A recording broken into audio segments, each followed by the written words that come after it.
এটা একটু পড়ো, সব পরীক্ষায় কাজে লাগবে। কিছু কিছু জড় পদার্থ জীবন্ত প্রাণীর মতো, আমি একটু কলমটা নিয়ে দেখাই দিই। আসলে খুব তাড়াহুড়ো করে বলা যায় না, আসলে শেষ করা যায় না, কিছু বলতেই হয়। কিছু কিছু জড় পদার্থকে জীবন্ত প্রাণীর মতো কল্পনা বা বর্ণনা করা হয়ে থাকে। এদের মধ্যে মানে কি বলছে যে এখন জড় পদার্থ মানে প্রাণ নাই এরকম কিছু জিনিসকে প্রাণী হিসেবে আখ্যায়িত করা হয়।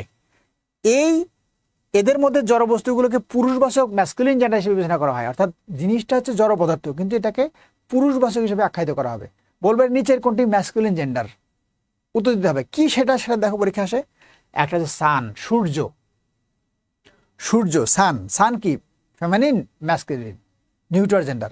এর পরীক্ষা যদি হয় কি দিব আমরা, ম্যাসকুলিন জেন্ডার। তারপর হচ্ছে ডে, দিনকে কি বলবো, ডে।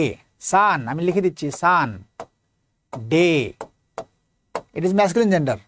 তারপরে সামার ম্যাসকুলিন জেন্ডার।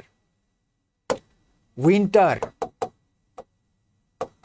ঠিক আছে। থান্ডার, ডেথ, এই যে ডেথ, ডেথ কি, ডেথ হচ্ছে ম্যাসকুলিন জেন্ডার, ঠিক আছে। অ্যাঙ্গার, অ্যাঙ্গার কি ম্যাসকুলিন জেন্ডার। এগুলো কিন্তু অবশ্যই পড়তে হবে। টাইম, যদি বলে টাইম কোন প্রকার gender, time masculine gender, feminine gender, common gender, neutral gender, কোনটা হবে? টাইম হচ্ছে ম্যাসকুলিন জেন্ডার।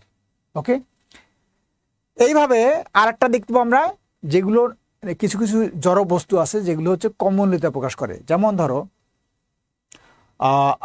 আর্থ, পৃথিবী, মুন। যেমন সান যদি হয়, সান হচ্ছে ম্যাসকুলিন জেন্ডার, বাট মুন কি, চন্দ্র, চন্দ্র হচ্ছে ফেমিনিন জেন্ডার। এগুলো কিন্তু খুব ইম্পর্টেন্ট, এগুলো পড়তে হবে। আমি হয়তো বড় করে দেখাতে পারছি না, বাট যার কাছে বই আছে বই থেকে এগুলো বাসায় অবশ্যই পড়তে হবে, যে বস্তুবাচক জিনিস বা জড় বস্তু সেইটারই কোনটা আছে ম্যাসকুলিন, কোনটা হচ্ছে ফেমিনিন। যেমন সান যদি হয় ম্যাসকুলিন, মুন হচ্ছে ফেমিনিন, ঠিক আছে। আর্থ কি, আর্থ হচ্ছে ফেমিনিন জেন্ডার। এইভাবে যদি নাইট হয়, রাত, নাইট, নাইট কি, নাইট হচ্ছে ফেমিনিন জেন্ডার।